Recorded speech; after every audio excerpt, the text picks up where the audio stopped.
Hi, everyone. Thank you for joining today. We are very excited to host today's webinar, 5 Tips to Success with Mountain QM, with James Hooper, President of Unite Mortgage, and Rick Sukalis, CEO and founder of Ready Price.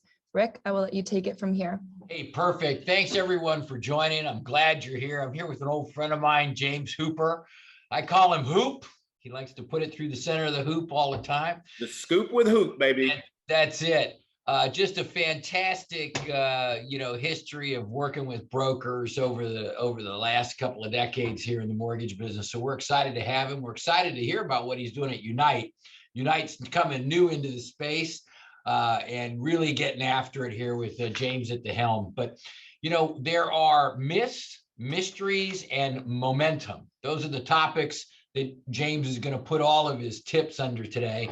But I want to start, James, I want to talk about some of those myths about non-QM lending, right? Because we're in the middle of a big pivot. We're shifting right now. Yep. Everybody's head's turning. Volumes are down significantly. Tougher loans that we would not be looking at, we're now looking at. But the good news is we got product that we can put them into. So what we thought was a tough loan in the non-QM space really isn't so tough. So what are some of the things about how hard it is to close a non-QM? What sort of myths are out there about that? What do you got for us? What's true, what's not? Yeah, so if you've been, and Rick, thanks for putting this on, and Ready Price.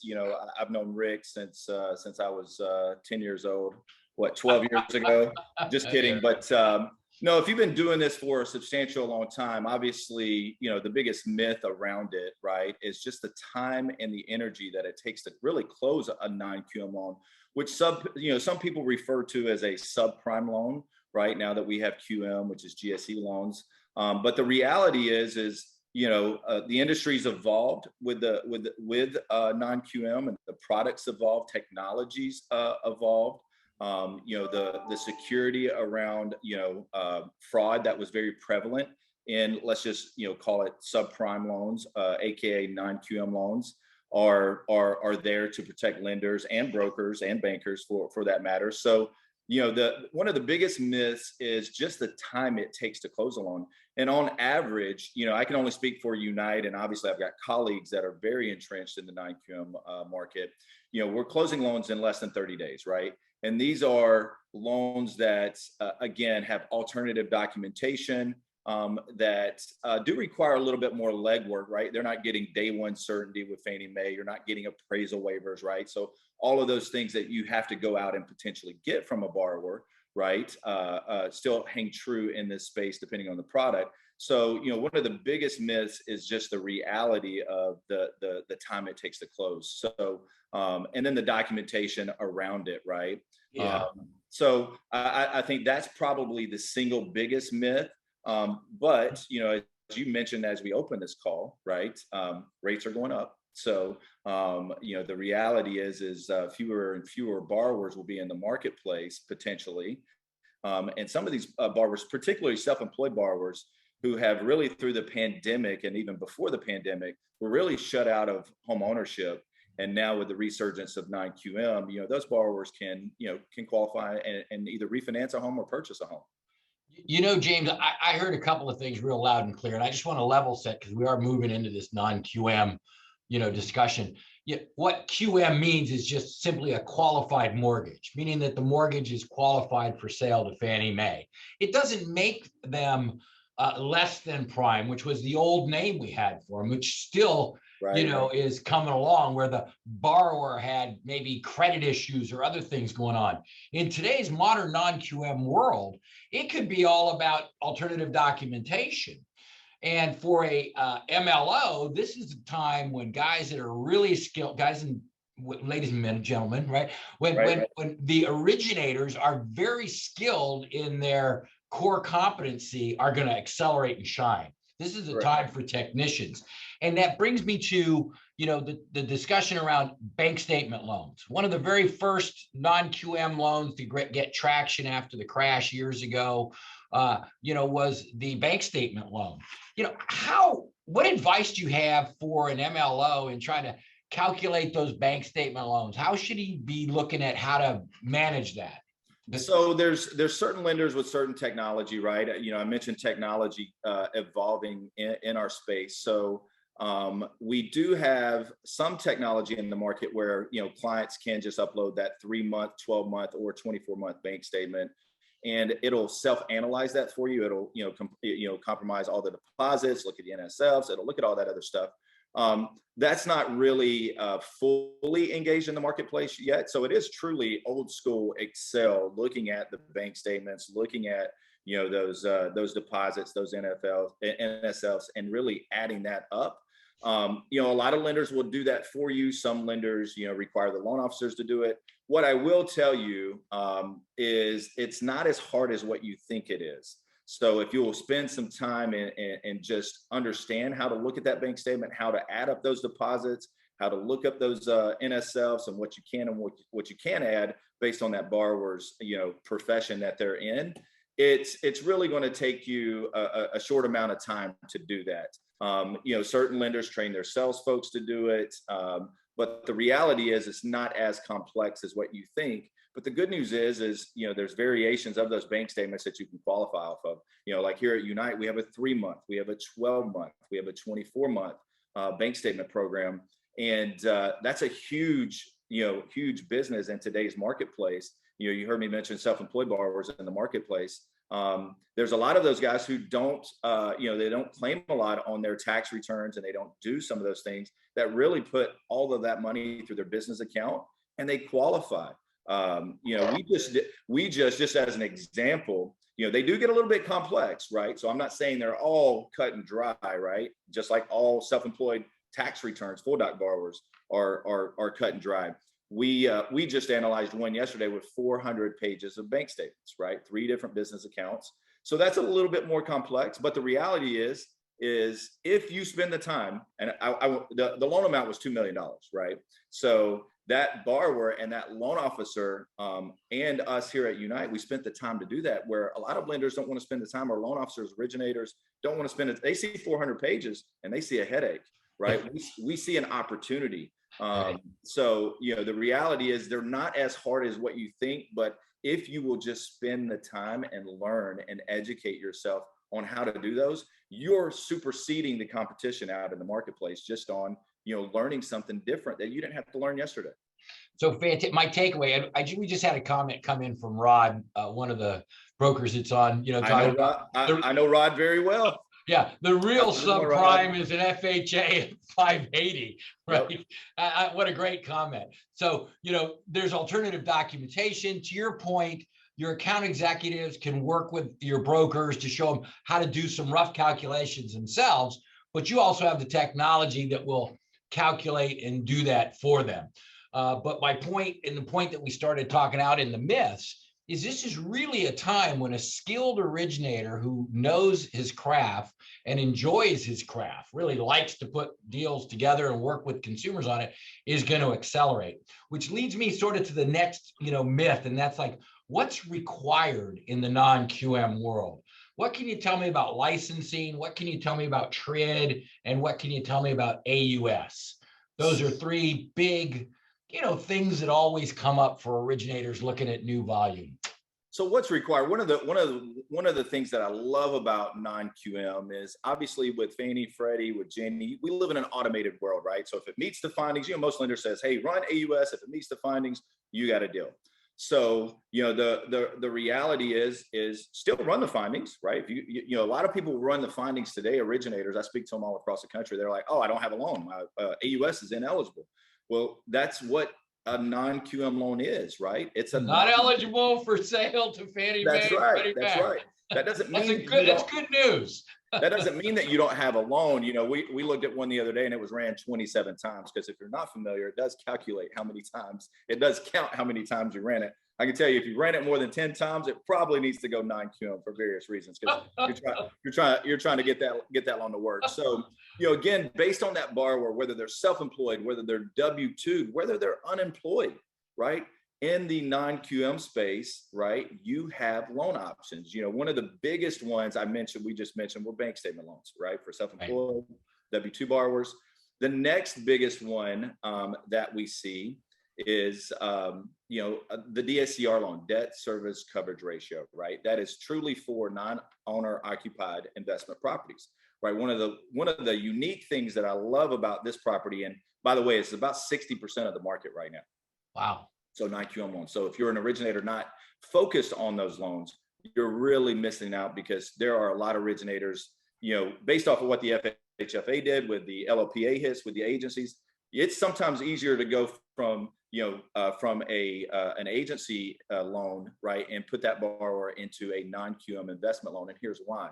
With a DSCR loan, right, there is no income, there is no employment on the 1003. You're basically qualifying that borrower off the income off the property, right, off of the either the rent schedule off of the 1007 versus the operating expense. And that's where you get the debt service coverage ratio, right? And really, depending on the lender, right, some lenders don't have reserve requirements. You can do this as a purchase or cash out, right? And most lenders treat the cash out as reserves. But the reality is these loans close relatively quick. And one of the other nice feature about these loans is they're not subject to TRID. So the industry treats it as a business purpose loan, right? So in theory, you don't even have to issue an LE. You don't even have to issue a CD. There's no timing of the documents. There's no intent to proceed that you have to follow. These loans, if you're really good at them, we see them come in and they close and fund in 5 days, right? So that is one of the biggest loans in the marketplace today, right, with investors. And we have a ton of investors. I mean, one of the biggest things that, that's gotten our economy through what we've been through is people buying real estate and property, right? So that continues to be a big program. But one of the nice features, especially here at Unite, is based off of the regulation and how, compliance looks at that document.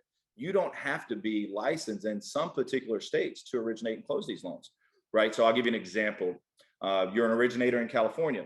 You're not licensed in Florida, right? But you want to do, your cousin's loan who's an investor in Florida, right? So instead of referring that out or not doing that loan in its entirety, if with this particular loan program, you don't have to be licensed, right? So it's not following that because it's treated as a commercial loan. Now, that's not all states, right? There are certain states that don't allow for that particular behavior. But I would tell you the vast majority of states allow for that to happen. And that's not to say every lender who offers DSCR loans allow for that as well. Real quick on that subject, I would imagine for the brokers that are listening right now that at Unite, you have a list of those states that require licenses and don't. Correct. Right. Yep. And if anybody wants it, they can ask your account executive. And if I need to originate more loans and I'm sitting in California and I want to do a campaign to go after loans in Florida or Texas or other states that don't allow or that will allow you to do that without a license, I don't have to worry about TRID and probably local disclosure. I don't have to worry about the licensing requirements, the AUS requirements, none of those things. I can just start marketing into these other markets. I mean, that's huge. Yeah. And, debt service coverage loans have been around forever. That's how commercial loans have always been done. So the market that buys these things, this isn't something new. This is a very familiar underwriting technique to cover the payments on a loan that the market is really comfortable with and has a real good knowledge of. Would you say that's fair? I would say that fair. And, a lot of people, if you're on, if you're newer to this, right, it's not like the old wild west is what we would call it, right, where you're doing an 80-20 one day out of BK, type of that. This is very smart, savvy lending, right? It's not, the highest LTV that you can see in the market is probably 85, right? Here at Unite, we do cap out at 80. But the reality is the borrower's got skin in the game from an equity standpoint, and they have to meet certain reserve requirements. So, smart lending on these, and they're for savvy borrowers. A lot of loans that we come in, specifically DSCR loans, as we call them, a 2-pack or a 6-pack, right? And I'm not talking about alcohol, but a lot of files coming in.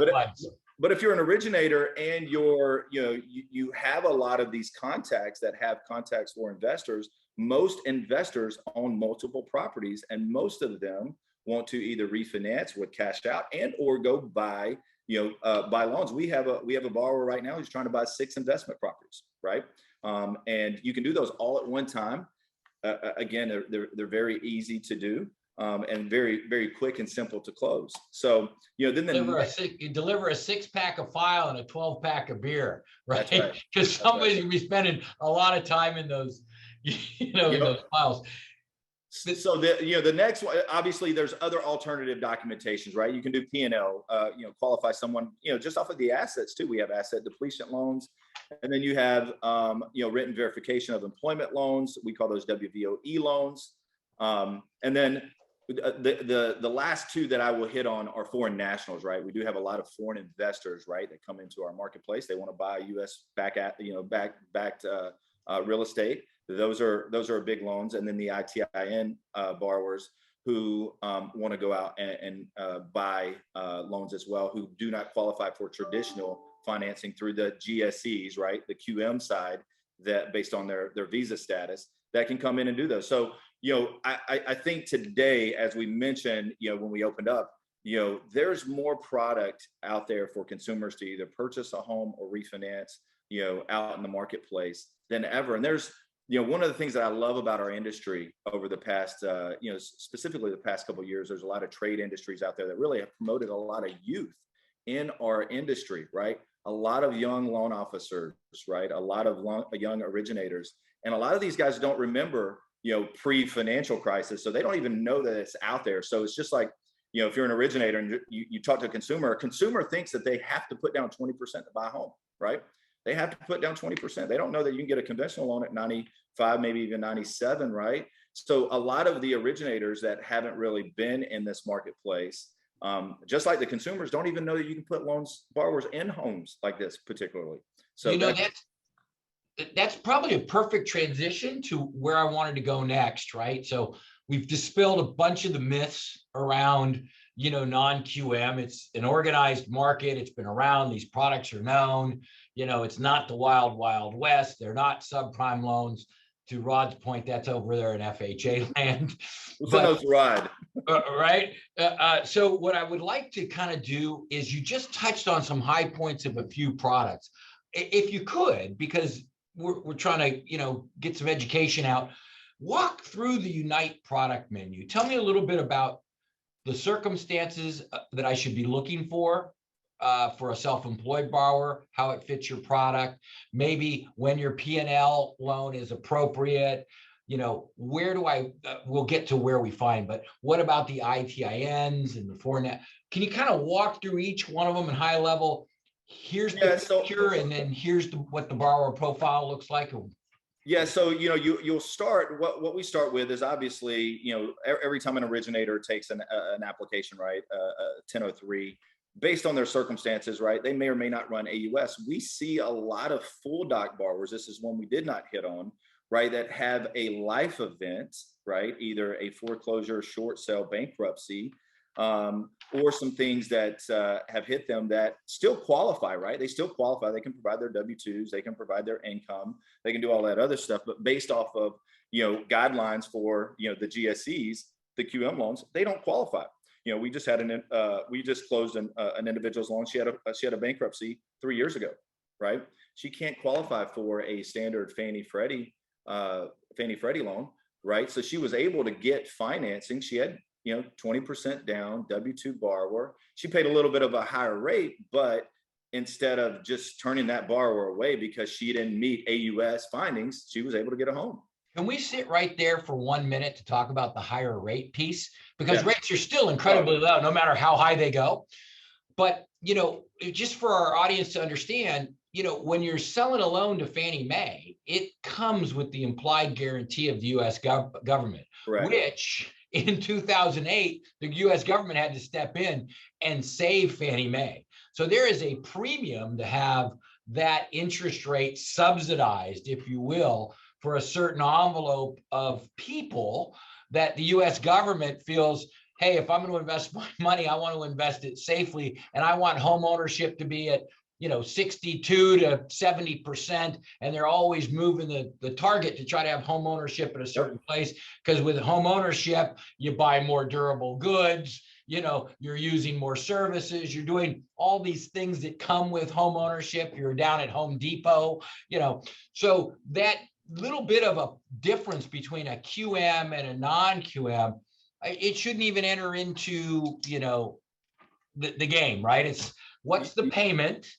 Forget rate. Here's the payment. Can you afford the payment? Right. And can you meet the goal of financing? Now, I also, Hoop, I read, I've probably thrown too much at you, but I also read that they think property appreciation nationally next year might be 23%. Yeah. I mean, we and I were talking about before the call what's going on with inflation. So if indeed home ownership has still tax benefit, appreciation benefit, shelter benefit, pride of ownership benefits, has all of these benefits, doesn't it really come down to, can you afford the payment? Well, look at, you bring up a good point, as we speak about rates. But, one of the things, I live in Phoenix, Arizona. So if we have anybody from the audience in Phoenix, Arizona, our rents, right, just to go rent a home, it is way more expensive to rent than it is to own, even at higher rates, right? Wow. Not to mention the tax benefits. So, the savvy loan officers that really educate them, and that's their customer for life. They really want to educate them on that. They're not necessarily selling a rate. Yeah. Right. The true benefit is, home ownership, the tax benefit. But, the average rents in Phoenix, just in that area, have almost tripled. So, just to get a 1-bedroom apartment is almost $2,000 a month. But quick funny story, then we'll get back to the products. When I got in the mortgage business, it was 1981, and my boss told me there's 2 different ways you can prospect for loans, and he handed me the phone book. Now, we don't have phone books anymore, but it was a big book with everybody's phone number, and he said, you can call people in this book. They either have a home and could use some cash through a refinance, or they're renting and would want to buy a home. And interest rates were 18.5% and 4 and 5 points, and we were still doing loans. Yep. So you're spot on right there. For a person who can find the opportunity, there's a ton going on. Let's keep walking. I'm sorry I took us on a little rabbit trail. Let's keep walking back through your product menu. So we talked a little bit about life events. How about that self-employed borrower and some of the other borrowers? What are the niches that each one of those fit into your product line? So as I mentioned before, just due to the dynamic of the borrower, you may have a W-2 borrower, right, that doesn't qualify on themselves, but their husband or spouse, significant other, they're self-employed, right? This is just one scenario. But, they write everything off on their taxes, but they qualify based off of their bank statement. So now, combining that income together, they can now either qualify to either refinance and take advantage of the cash out, right, the equity in their property, and or they could go acquire a home, right? That's with a self-employed borrower. But as I mentioned earlier, most people who are self-employed for reasons, right? And the vast majority, right, are for tax benefits and freedom, right? But the vast majority do write off a lot on their income, their taxes, which unfortunately forces them out of the GSE, the QM world, and into the non-QM world. So they're now running all of that either through their business bank statements and or their personal bank statements. And that's just the analysis of it right now, based on whether we're taking their business bank statements or their personal bank statements, depends on the amount, whether it's 80% or 100% of those that we take through those, right? So we see that is the second biggest product in the non-QM space right now, which is bank statements. And that's picking up more and more steam. I spoke to one of our national colleagues yesterday, and that's 70% of their business right now in the non-QM space is what they're doing. Right. So that's a prime example of that. And again, there's variations of bank statements out there.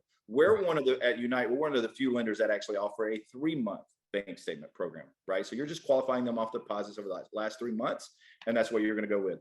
Some people take them into 12 months, right? Some people take them into 24 months. They need that longer average, right, to really help that borrower. Maybe they had better income that second part of that 12 months. But the reality is they've got the income, it's responsible lending, and you help those guys in a loan. Then you go into the borrower that's just, they don't have enough money coming in their bank statements potentially, but they're going to go P&L, right? So profit and loss statement. So you can get a audited P&L, and you can qualify based off of those audited P&Ls. And then you have those a VOE loan, right? Those are for W-2 borrowers that have been at their current employment potentially for some period of time, but they may have some write-offs or some other stuffs that maybe based on the lending parameters, they're going to pull in some other income, but you just want to qualify them off of their written verification of employment. So that would probably be the last one as it relates to just income. But the foreign nationals, the foreign nationals are treated, you could do those with most lenders either as an investment or a second home.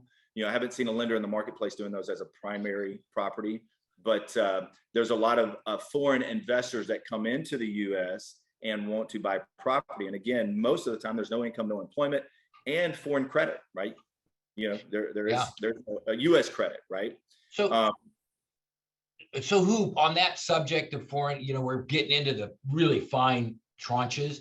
And I think one of the things that looks intriguing, but you shared with me yesterday, not a lot of people are actually doing them, is like asset depletion. Asset depletion, you're right. I did skirt over that one. Yeah, well, I mean, a huge amount of, oh, that sounds so great, but a very, very small borrower pool. So with each one of these different products, we've kind of talked through, where they would apply. But look, your expertise, and the thing that I think anybody who knows you knows, it's in how to sell and how to figure out who the right person is to put together to create the right relationship. So if you give everything that we talked about the myths, and now we got, hey, non-QM, it's super doable. My friends at Unite can help me with that. I can find it in Ready Price's system. I can look at all of them together. That's all great. Now, I've heard a little bit about the various products. I get how to put them together. In the remaining amount of time we have left, which I think is about 9 minutes, if I'm not mistaken, let's talk about, where do I find them? What should the MLOs that are listening to us today be doing as far as the 4 or 5 things that are really going to make them, accelerate in 2022? Well, look, some of this is just common sense, right? You always hear your referral partners are the biggest, resource for it. So, one of the things that our society is in today is social media, right? So not just social media in the sense of, oh, I just posted a flyer, or I talked about a DSCR, or I talked about those things. You have to be consistent. No influencer is labeled as a social media influencer just because they post occasionally, right? You've got to be consistent in your message and your marketing. And it's funny, 7 years ago, you'd have this conversation with originators, and it was like, oh, you're crazy, social media. Now it's how a lot of people derive their leads and their brand, right? As we talk about brand.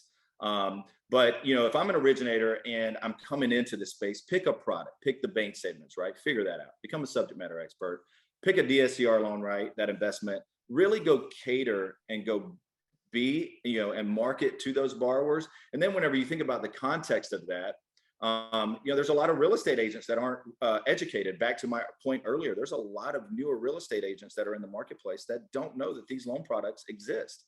But I could tell you there's a LO, there's someone that's training, educating these guys, whether it's through a webinar, through Zoom, as we live as you and I are on, right? They're doing presentations. But there's a lot of things that you have to do for those guys to stay top of mind, right? That's another cliche word that we use, top of mind. But obviously the real estate agents, right? But then whenever you talk about referral partners, or what is that? In this space, right? We talk about CPAs, right? CPAs, that's where your self-employed borrowers are buried, right? Whether I go to my church, I go to my church, shake hands. I guarantee you I'm going to talk to a CPA, a dentist. A dentist, right? A dentist is a guy who's got dentist friends. Really, anyone that you talk to, right? Anyone that you talk to, regardless of a profession, knows someone that either is a homeowner or aspires to be a homeowner. Right? You're hitting on something real key, and I want you to dig into this. Dwayne, I made that comment about the phone book, and we had a comment back calling it the old crisis cross directory, which is hysterical. But another, for some of the people on the call that may have been around the industry for a while, we used to call it the law of reciprocity. we would go out, we would see realtors, and we would give them a thing of value, which was usually knowledge. And when a real estate agent or a tax consultant or some advisor that you're soliciting, when they understand the depth of knowledge that you have to solve problems for them, it's real easy for them to say, hey, give James a call. He'll walk you through various programs, and it makes them look good, and they don't have to become the subject matter expert. Right. So the key is, call me first. And this was your comment to me when we were talking the other day. Oh yeah. Yep. Let's talk a little about how do I create that, reciprocity? I can't think of a better word, but, I give you something of value, you give me something of value back. How do you create that and create the call me first attitudes amongst your referral partners? Yeah, I think, as an originator, if you're a mortgage broker and you're on this, right, you're a broker for a reason, right? That you have loan options, whether it's sending Unite, your agency, your government, your 9QM, right? You have various lenders. So one of the creeds that I've always lived by when I was an AE, right, was I knew my competition. I knew where to send an originator. If I couldn't do the loan, right, I always wanted to be a resource for my referral partners, which was, or my business partners, which was my, mortgage brokers at the time. So if I'm an originator, I want every referral partner that I, intertwine with, whether it's a divorce attorney, right? There's another good lead source. You want them to call you first. And if you can't help them, which, you probably, based on the situations, you should be able to, capture the vast majority of them. You want them in their mindset to call you first and foremost on every transaction that you have. And we are in a reciprocal business, right? And or you scratch my back, I scratch yours. Right. And you'll run across those situations where a borrower doesn't have a good CPA, right? Well, I'll send you some of my CPA stuff. You run across a husband and wife situation, they're going through a divorce, they're buying two different properties, and they need a good attorney, right? You're always, referring people out. But if you can become that source where people just come to you every time they have a real estate transaction, you're going to win a lot of those battles. The biggest thing that you have to live back, whenever you're getting those referrals, is you have to communicate, right? There's a lot of originators out there that don't pick up their phone. I know that's cliche, but just pick up your phone. So pick up your phone, return your emails. And a lot of originators lose partners today because they don't pick up the phone, right? So they don't respond to emails in a timely manner. So in today's world, I was talking to my colleague yesterday, because there's a lot of doom and gloom in our business right now, right? Which is, misery loves company. Right. So, one of my colleagues, mentors that I talk to all the time, he said, you know what, Hoop, we just got to work harder, right? We've gotten so used over the past couple of years, we just run out in the freeway and get hit by loans. Right now, we actually have to do what we are hired and get paid to do, and that's just work a little bit harder. I got a funny story along that lines. And anybody who's on the call, if you want to hit up my brother, his last name's the same. He's in the East Bay in Northern California. He sells about 50 houses a year, and all buy sides, right? And he started in the business after the crisis. He got out of construction. And I say to him, man, you must have become bombarded with loan officers calling. He goes, no, really, I hardly ever hear from them. Every now and again, I go, well, when they reach out, do you talk to them? He goes, yeah, why wouldn't I? And so there's this phobia or fear of call reluctance of the big agent. And what the reality may be is they may not be getting as many calls as you think, or as tied in as you think. What sort of ideas do you have, or, kind of scripts, things that you've said to, those whales out there that might be able to help, people on the call here? Because I'd rather call a whale than a minnow. They taught us how to love rejection when I got in the business. You had to embrace it. How can you? Well, look, we deal with that too in the wholesale side of things. It's like I haven't seen or heard from an AE in forever. But if you don't, at least try and make that attempt, you're never going to grow. So you can't be scared to go make that call. You can't be scared to say no, because we live in a world today where, if you're an originator on here, realtors, right? They're unless they're captive with an internal lender potentially, there's things that come up that happen that they're not, that, you know, they'll move to another originator just because you picked up the phone or you asked that question. So it's all about timing too. So, you know, I say it all the time, you know, you may get a no today, right? Or not interested today, but that doesn't mean that you can't call them back next month, right? Or follow up with them next month. You know, I've gotten a lot of my mortgage brokers who I now consider real good friends, you know, personal friends now. They told me no the first time, right? And now we become friends. So I think if you're not trying, right, you're dying, and that's ultimately it. So you gotta try to thrive. Try or die. No Yep. means ask me a different way. I haven't quite made up my mind, right? That's exactly right. So tying that back together, let's kind of put a bow on. We do have a few more minutes than I thought. I looked down at the clock and I thought we were almost out of time, but we really do have a few more minutes left. Can you try to tie together what we were talking about in digital marketing? You know, what do the drip campaigns look like? How do you build an email list? How does that tie in with your social media? How frequently, you know, should you hit somebody with email? And then, you know, I know here at Ready Price, we send out a lot of email and then we follow up on it. You know, if somebody clicks on our ad, we give them a phone call and say, hey, and, you know, half the people that we contact say, oh, yeah, I looked at it. And they just wanted that next conversation in order to move forward with the product. So in you know, that digital world that we're all learning how to, you know, thrive in, I know you're real good at that, Hoop. Do you have some recommendations on how to use your product set in some of your marketing, and then sort of how would you approach it if you were sitting in that original? Yeah, I mean, look, we're all customers through variations of life, right? Depending on, you know, what your makeups are. So I always put things in the context of me being the customer. So we all get emails every day, right? And you can tell the guys who really are not really good at marketing, it's the same subject line every day, right? So, you know, first order of business in email marketing is change up your message, right? Your subject line. The first thing that you want to do is open that up. And if you're an originator, right, really that's you're driving people back into your website, right? So you send them an email, that's the action. Now you brought them in somewhere. Now, how do you get captive? And there's really good companies that are good at this. Amazon. I just went to Southwest last week. Didn't book a flight, but they knew where I was going based on my search criteria. And now it's like, hey, are you coming to Orange County or not? Right? And that was in the subject line. So, and it came from Southwest. So if you're really good at that, right? There's so much technology in our wheelhouse today, and there's database, and most originators have a really good database. You know, nothing beats the good old school picking up the phone and calling, right? And if I'm a consumer today, a customer today, right? We all get phone calls, and a lot of people just read voicemails, right? A lot of people don't want to even talk or interact. I can tell you there's software out in the marketplace right now that you could leave 5,000 voicemails in 2 seconds, right? And it goes directly to their voicemail, right? So there's a lot of technology that are at our disposal to make a big reach for consumers. But you know, the good old school of just picking up the phone and calling your customers, right, is critical. And then as you're an originator today, right, staying in contact with your customers, your previous customers, right? Like I said, everyone knows someone who either wants to be a homeowner or needs to refinance.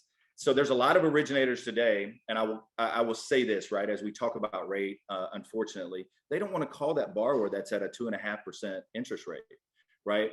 But if you read, like Rick's a market guy, I'm a market guy, you know, consumer debt, consumer non-household debt is on the rise.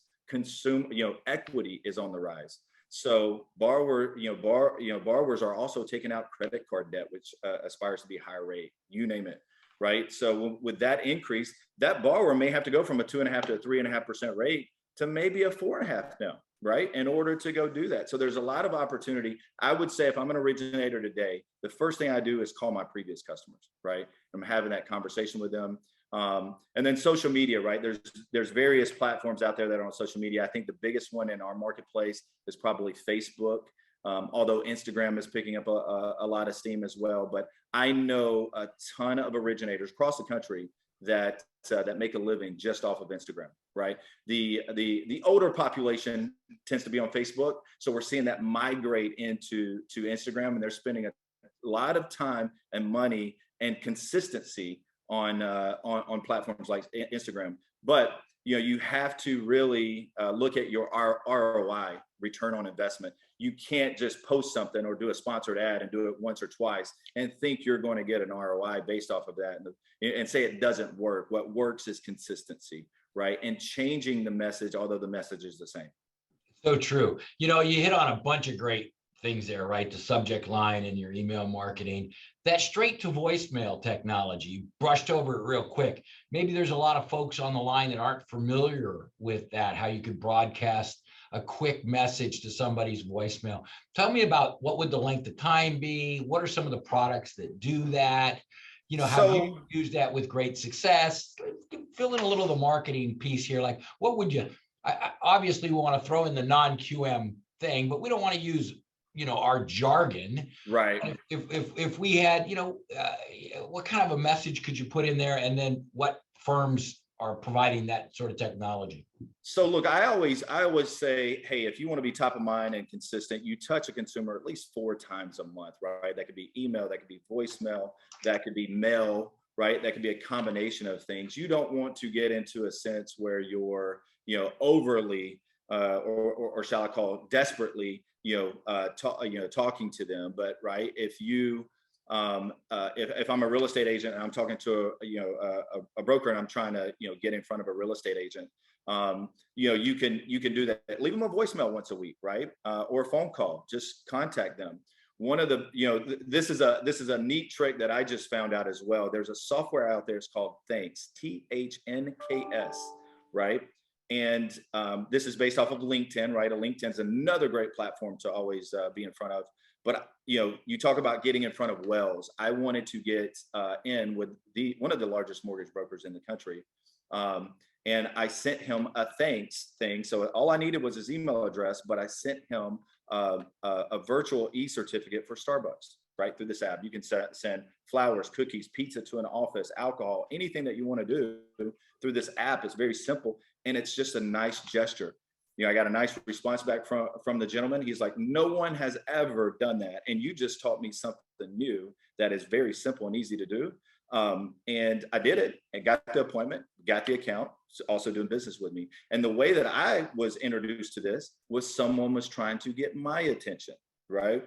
And I just returned the favor and did that. So it was just a simple act that doesn't really take too long to go out there and do it. And the app, if you were taking notes, is THNKS. So it's supposed to be thanks, but they spelled it a little bit differently. But it's a cool app. I've actually sent relatives and stuff Christmas presents based off of that. Nice. Yeah, that's super cool. Great tip.